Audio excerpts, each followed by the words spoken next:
Lebih sudah bergabung dengan kami Zainur Rohman, peneliti Pukat UGM. Selamat petang Mas Zainur, semoga sehat-sehat selalu. Selamat sore. Ya, Mas Zainur, untuk saat ini KPK telah menyerahkan secara simbolik 300 miliar rupiah dari total kerugian aset ataupun rampasan aset bernilai 883 miliar. Dan pandang Anda seperti apa? Bahwa ini merupakan transparansi dan juga bentuk keberhasilan atau ada keraguan bahwa selama ini pengawasan untuk penyerahan juga perlu ditampilkan kepada masyarakat? Ya, yang pertama dalam kasusnya sendiri tentu kita apresiasi ya Ya. atas kinerja KPK di dalam keberhasilan mereka menangani kasus PT Taspen sehingga setelah adanya putusan pengadilan yang berkekuatan hukum inkrah, KPK bisa memulihkan setidak-tidaknya yang saat ini adalah 800 sekian miliar. Namun demikian menurut kami ya penampilan uang tersebut secara tunai itu menurut kami bukan merupakan satu langkah yang perlu.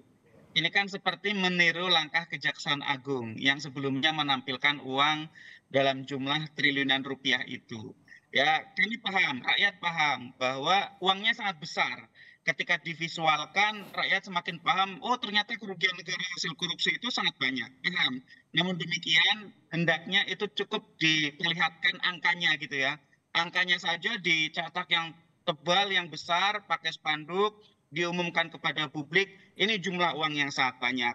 Kenapa tidak perlu dalam jumlah uang tunai? Karena yang pertama ini kan uang tadinya ada dalam rekening ya di dalam bank. Ini kan ditarik terlebih dahulu. Menarik uang dari bank dalam jumlah besar itu juga merupakan satu tantangan tersendiri. Bahkan mungkin banknya juga bisa mengalami hambatan secara teknis gitu ya. Yang kedua, ini juga sebenarnya hanya satu bagian ya, ini kan 300 miliar dari 883 miliar. Tadi kalau kita dengarkan katanya kan ini untuk transparansi sehingga ditampilkan. Oh yang ditampilkan juga tidak semua. Seperti kemarin kejaksaan juga tidak menampilkan semuanya. Nah, kita apresiasi betul ya kinerja KPK, kinerja kejaksaan yang kemarin sudah berhasil aset recovery. Tapi menurut kami tidak perlulah menampilkan uang cashnya seperti ini gitu ya. Yang paling penting adalah bagaimana untuk bisa optimalkan aset recovery-nya. Ini kan baru sekitar 883 miliar dari sekitar 1 triliun Ya. investasi PT Taspen yang fiktif dikelola oleh Eki Heri Primarianto itu dengan kawan-kawan. Sehingga sebenarnya sekali lagi yang paling penting adalah semuanya bisa pulih, bisa kembali. Ini masih sekitar kurang hampir 200 miliar lagi yang harus dipulihkan oleh KPK dari terdakwa-terdakwa lain. Itu. Iya, tentu ini masih menunggu karena terdakwa Antonius masih dalam proses banding dan juga ini tadi KPK menyatakan bahwa akan mengembalikan dengan aset hingga kerugian negara 1 triliun rupiah. Tapi begini Mas, untuk saat ini mungkin Pak PKK apakah berpandangan adanya meredam keraguan bahwa dana ini tentu dijadikan sandaran bagi 4,8 juta keluarga ASN dan ini mungkin pembuktian bahwa tidak perlu ragu bahwa PT Taspen dananya kembali lagi dan kemudian ini menjadi transparansi bagi masyarakat. Ya, mungkin dari sisi visual ya dengan dipajangnya uang 300 miliar tersebut lebih bisa menggambarkan kepada masyarakat bahwa negara masih terus melakukan perang terhadap korupsi. Yang kedua, bahwa ternyata kerugian karena korupsi itu sangat banyak. Kalau divisualkan dalam bentuk uang cash itu ternyata kan masyarakat bisa melihat itu banyak sekali uangnya. Yang ketiga mungkin juga untuk meyakinkan kepada para ASN bahwa mereka tidak khawatir nanti kalau sudah pensiun atau bagi para pensiunan ASN tidak perlu khawatir bahwa manfaat pensiun tetap penuh diberikan oleh negara kepada mereka dan ini merupakan satu bentuk usaha juga bagaimana menjaga dana kelolaan yang dikelola oleh PT Taspen itu. Kami paham betul itu semua. Namun sekali lagi ya, menurut kami demi efektivitas uang yang sudah ada dalam rekening mohon ya tetap saja ada dalam rekening tidak perlu untuk ditarik menjadi uang cash. Ya ini sama ya kritik kami terhadap KPK dan kejaksaan sama gitu ya.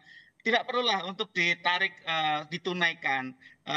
Kita paham itu uangnya sangat banyak, cukup buat spanduk saja yang sangat besar, tulis jumlah angkanya 883,38 juta 394 rupiah sekian gitu ya.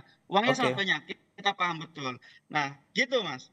Ya, tapi ini tentu kan kasus ini telah bergulir sejak 2019 lalu dan juga ini merupakan amar putusan. Artinya KPK menjalankan amar putusan dari pengadilan bahwa harus ada pengambilan atau pengembalian aset 883 miliar lebih. Dan ini apakah menurut Anda bentuk bahwa KPK comeback dan KPK ingin menambahkan kepercayaan kembali di masyarakat? Ya, kita sangat apresiasi ya ketika upaya pemberantasan korupsi bisa membuahkan hasil aset recovery. Karena korupsi itu kan kejahatan bermotif ekonomi, ya. Sekadar memenjara para pelaku itu tidak akan menimbulkan efek jera. Toh di dalam lembaga pemasyarakatan mereka menjadi warga binaan yang paling eksklusif ya, yang paling mewah dibandingkan dengan lembaga-lembaga pemasyarakatan yang lain gitu kan. Ya, sehingga yang paling menjerakan bagi perbuatan tindak pidana korupsi adalah aset recovery. Kalau hasil korupsinya itu ditarik lagi, maka kenikmatan para pelaku melakukan tindak pidana korupsi itu akan menjadi hilang, gitu ya. Nah, dengan KPK berhasil memulihkan kerugian keuangan negara sampai 883 miliar, tentu ini turut ya menjadi poin yang sangat baik Oke. bagi kinerja KPK. Ya, ini bisa juga meningkatkan kepercayaan publik kepada KPK Ya. karena KPK secara nyata bisa memulihkan kerugian keuangan negara. Nah, nanti ini yang 200 miliar semoga bisa di Ya. recovery dari terdakwa-terdakwa yang lain karena memang yang menjadi hambatan di dalam pasal 18 Undang-Undang Tipikor itu yang bisa disita adalah hasil kejahatannya. Itu yang kemudian menjadi problem gitu ya yang dinikmati oleh para Ya. pelaku. Nah, ini kan kemungkinan juga ada banyak dana sekitar mungkin yang masih tersisa sekitar 100 sampai 200 miliar itu mungkin beberapa masih ada di para pelaku. Oke. Beberapa mungkin juga sudah menguap karena digunakan untuk Ya. transaksi-transaksi. Tapi Ya apapun Mas itu, Zeno, ini terakhir menjadi singkat tugas saja. KPK untuk kejar. Untuk saat Ya, ini mekanisme terakhir kan masih ada 500 sekian miliar yang harus dikembalikan ke PT Taspen atau dikembalikan asetnya kepada PT Taspen. Seperti apa mekanisme yang seharusnya akan dilakukan KPK? ya, singkatnya yang masih ongoing adanya upaya hukum banding, KPK harus persiapkan memori bandingnya sebaik mungkin ya, harus lakukan perlawanan agar bisa aset recovery. Yang kedua, kalau aset-aset itu sudah dilarikan ya, maka gunakan pendekatan TPPU, tindak pidana pencucian uang. Yang ketiga, ada tersangka korporasinya. Nah, tersangka Oke. korporasi ini yang bisa Ya. dioptimalkan untuk pengembalian kerugian keuangan negara yang belum berhasil dipulihkan. Sehingga kita berharap betul KPK kuras semua aset negara ini jangan sampai dinikmati oleh Baik. para pelaku, baik itu di tersangka perorangan maupun di tersangka korporasi. Baik, kita harapkan bagaimana perampasan aset dan juga kerugian negara hingga 1 triliun ini dapat dikembalikan semestinya bagi negara. Terima kasih atas perspektifnya Mas Zainur Rohman, peneliti Pukat dari UGM. Saudara, ratusan